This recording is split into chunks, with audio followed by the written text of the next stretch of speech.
Toss some salt over your right shoulder.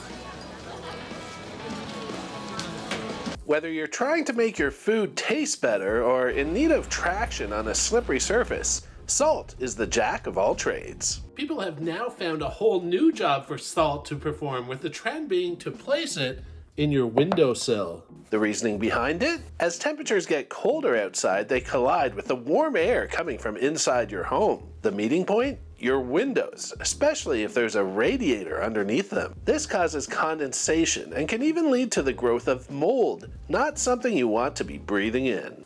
Enter the bowl of salt. Naturally absorbing moisture from the air, it's plausible that it would help reduce condensation around your windows if a bowl is left out on the sill. Why not give it a try and be sure to let us know how it goes.